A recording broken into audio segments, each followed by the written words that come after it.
नमस्कार दोस्तों, स्वागत है आपका जॉब ऑप्शन। और आज की इस वीडियो में हम बात करने वाले हैं कि आध्यात्मिक तथा वैदिक मार्ग के बारे में। आज हम आपको आध्यात्मिक तथा वैदिक मार्ग पर एक उचित मार्गदर्शन देने का प्रयास करेंगे, तो वीडियो में अंत तक बने रहेगा। चैनल पे नए हो तो सब्सक्राइब कर दीजिएगा, वीडियो यदि आपको पसंद आए तो एक लाइक कर दीजिएगा। तो चलिए वीडियो में आगे बढ़ते हैं। देखिए दोस्तों, हम आपको आज की इस वीडियो में एक योग्य तथा उचित मार्गदर्शन देने का प्रयास करेंगे आध्यात्मिक तथा वैदिक मार्ग के ऊपर। प्रथम तो हम जानेंगे कि अध्यात्म क्या है। अध्यात्म यानी आत्मबोध होना। आपको जब अध्यात्म यह शब्द आपके आंखों के सामने आता है तब आपके मन में आता होगा कि एक ऐसा पुरुष जिसने माला पहन रखी है, जिसने भगवे वस्त्र धारण कर रखे हैं, जिसने मस्तक पर तिलक लगा रखा है, तो ऐसा पुरुष आपके सामने आता होगा। और फिर आप जानते होंगे कि भजन कीर्तन करना या फिर यह भगवान के सामने नतमस्तक होना ही स्पिरिचुअलिटी है, यानी अध्यात्म है। देखिए, यह तो है, यह एक पार्ट है, लेकिन पूर्णतः इसी को आप अध्यात्म नहीं कह सकते। अध्यात्म यानी आत्मबोध। देखिए, हमारा जन्म हुआ, हमारा मृत्यु होने वाला है और एक बार हमारा जन्म होने वाला है। अध्यात्म क्या है? अध्यात्म यह है कि आप आत्मबोध को जान पाए। आत्मबोध आपको हो, यानी आपको पता चले कि ये शरीर तो मरने वाला है लेकिन आत्मा नहीं मरने वाली। सबसे बलवान इंद्रिय, इंद्रियों से बलवान मन, मन से बलवान बुद्धि, बुद्धि से बलवान है आत्मा, और आत्मा से भी बलवान होता है परब्रह्म। यह आत्मा परमात्मा का एक अंश होती है। देखिए, श्री कृष्ण अर्जुन से क्या कहते हैं, या फिर श्री कृष्ण हमें गीता में क्या उपदेश देते हैं कि सर्वधर्म परित्यज्य मामेकम शरणम व्रज, अर्थात सभी धर्मों का त्याग कर कर, सभी चीज़ों का, सभी कर्मों का, सभी चीज़ों का त्याग कर कर मुझको समर्पित जो होता है। और फिर श्री कृष्ण क्या कहते हैं, अहम त्वम सर्व पापेभ्यो, यानी सब पापों से मैं उसको मुक्त कर देता हूँ। अहम त्वम सर्व पाप, सभी पापों से उनको मुक्त कर देता हूँ। यह होता है अध्यात्म। देखिए, ऐसा क्यों कह रहे हैं श्री कृष्ण? श्री कृष्ण का कहने का अर्थ यह है कि यदि तुम मुझको जानोगे तभी तुम परब्रह्म को जान पाओगे, यानी श्री कृष्ण ही परब्रह्म है।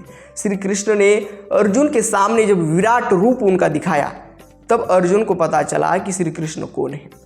सभी लोगों को, देखिए, परमात्मा एक ऐसी चीज़ है जो हर एक मनुष्य जान नहीं पाता। हर एक जीव परमात्मा को तथा अध्यात्म को नहीं जान पाता। जो परमात्मा को जान पाता है, परमात्मा के संदेशों पर चलता है, जो योग्य मार्ग तथा सत्य मार्ग पर चलता है, वही अध्यात्म को जान पाता है। यही है अध्यात्म। सत्य मार्ग पर चलना, सेवा करना, किसी को कष्ट ना पहुंचाना, सबके प्रति दया, प्रेम, समभाव रखना, नम्रता रखना, यही होता है अध्यात्म। यही होता है।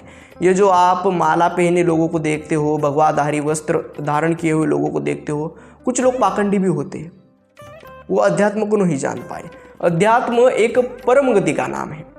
उस परम गति को हर एक मनुष्य प्राप्त नहीं हो सकता। यह होता है अध्यात्म। आप जब गीता पढ़ेंगे तब आपको सभी चीज़ों के बारे में पता चलेगा, सभी चीज़ें ज्ञात होगी। जब अर्जुन के सामने श्री कृष्ण ने अपना विराट रूप दिखाया तभी अर्जुन को पता चला कि यह मेरा मित्र और कोई नहीं, स्वयं परब्रह्म है। श्री कृष्ण गीता में कहते हैं कि मैं ही ऋग्वेद हूँ, मैं ही ब्रह्म, मैं ही विष्णु, मैं ही जल, मैं ही अग्नि, मैं ही वायु। सभी चीज़ों में श्री कृष्ण ने स्वयं को माना है। श्री कृष्ण कहते हैं कि जो हर जगह हर दिशा में मुझको देखता है वह कभी भटक नहीं सकता। यह आध्यात्मिक वृत्ति होती है। जब आप में आध्यात्मिक वृत्ति आएगी, जब आप भगवान को जानेंगे, तभी आप जीवन का परम सत्य जानेंगे। और जीवन के परम सत्य को जानना, आत्मा की गहराई तक पहुंचना और उस परब्रह्म को, उस परमात्मा को जानना ही अध्यात्म को जानना है। यही है अध्यात्म। अब जानते हैं कि वैदिक मार्ग किसे कहते हैं तथा आध्यात्मिक मार्ग किसे कहते हैं और इसमें चलते कैसे हैं। आध्यात्मिक मार्ग क्या है? अध्यात्म तो आप जान पाए, लेकिन मार्ग क्या है अध्यात्म का? वैदिक मार्ग क्या है? तो देखिए दोस्तों, आपको ये सभी चीज़ें गुरुकुल में पढ़ने के लिए मिलती है। गुरुकुल में आप ये सभी चीज़ों का ज्ञान ले सकते हैं। नहीं तो आपके पास इतना टाइम ही नहीं है। आप मोबाइल से दूर नहीं हो सकते, टीवी से दूर नहीं हो सकते। अभी इतने अच्छे अच्छे फिल्म्स आ रही है, आप उनको देखेंगे या गीता पढ़ेंगे? आप उन्हीं को देखेंगे, क्योंकि आपको परम ज्ञान को प्राप्त होने के लिए उतना आप में विवेक नहीं होता। इसीलिए पूर्व समय में, वैदिक काल में गुरुकुलों में दीक्षा दी जाती थी। जब दीक्षा दी जाती थी गुरुकुल में, तब वह छात्र जो गुरुकुल में पढ़ता है वह शिक्षा अर्जित करता था और ज्ञान अर्जित करता था। उसको वेदों का, विविध कलाओं का, ज्ञान का तथा बल का संचार उसमें किया जाता था, फिर वह परम गति को प्राप्त होता था। अब जो आप देखते हो कि चंद्रगुप्त मौर्य, उसके पश्चात छत्रपति शिवाजी महाराज, छत्रपति संभाजी महाराज, उसके बाद जितने भी महापुरुष हुए, जितने भी संत महर्षि हुए, ज़्यादातर वो गुरुकुल में पढ़े। गुरुकुल में उनको नम्रता, समता, बंधुत्व, उसी के साथ साथ सबके प्रति दया, समभाव रखने की सीख दी जाती थी। वहीं से वो सीखते थे, फिर जाके वो परम गति को प्राप्त होते थे। इसी को वैदिक मार्ग तथा आध्यात्मिक मार्ग कहते हैं। आप गुरुकुल में प्रथम तो देखिए, जिस प्रकार से कुल में एडमिशन लिया जाता है उसी प्रकार से गुरुकुल में एडमिशन लेना और उसी प्रकार गुरुकुल के सभी नियमों का पालन करना, ब्रह्मचर्य का निर्वहन करना, वैदिक दिनचर्या का निर्वाह करना और अपने जीवन को विवेकपूर्ण जीना, यही होता है वैदिक तथा आध्यात्मिक मार्ग। तो आप क्या कर सकते हो? यदि आप गुरुकुल में नहीं जा सकते, आपकी पढ़ाई हो चुकी है, आपकी आयु बहुत ज़्यादा है, तो आपको क्या करना चाहिए?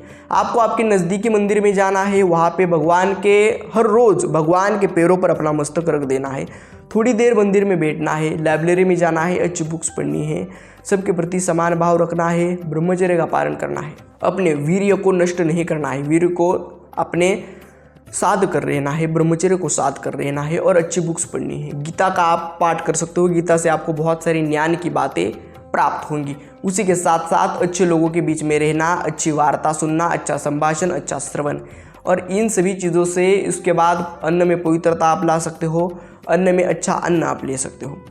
ये सभी चीज़ें यदि आप करते हो, यानी मंदिर जाना, सब में समभाव देखना, सब में सब के लिए प्रेम, दया का प्रतीक होना, उसके बाद ब्रह्मचर्य का पालन करना, उसके पश्चात दिनचर्या आपकी अच्छी होना, अन्न पवित्र होना, धीरे धीरे क्या होगा, इन सभी चीज़ों को आप योग्य प्रकार से पालन करेंगे तो आपके जीवन में एक बदलाव आना प्रारंभ हो जाएगा।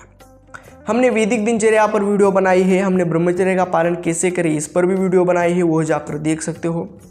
एक वीडियो में सभी चीज़ें कवर करना असंभव हो जाता है, इसी कारण हम आज के वीडियो में बस इतना ही बताना चाहते हैं कि इन सभी चीज़ों का पालन करो। थोड़ा सा शांत बैठिए, ध्यान करिए, प्राणायाम करिए, व्यायाम करिए, शुद्ध आहार लीजिए, पुस्तकें पढ़िए और उसी के साथ साथ ब्रह्मचर्य का पालन कीजिए। धीरे धीरे आप में समता, बंधुत्व, दया, उसी के साथ साथ आध्यात्मिक भाव की जागृति होगी। और सबसे महत्वपूर्ण है नाम जप कीजिए, हर रोज़ नाम जप आपको करना है। इससे आप में क्या होगा कि आध्यात्मिक भाव की जागृति होगी, आध्यात्मिक भाव आप में बढ़ेगा और फिर जाके आप परम गति को प्राप्त होंगे। आज के वीडियो में बस इतना ही, मिलते हैं अगले वीडियो में ऐसे एक नए टॉपिक के साथ। तब तक के लिए धन्यवाद।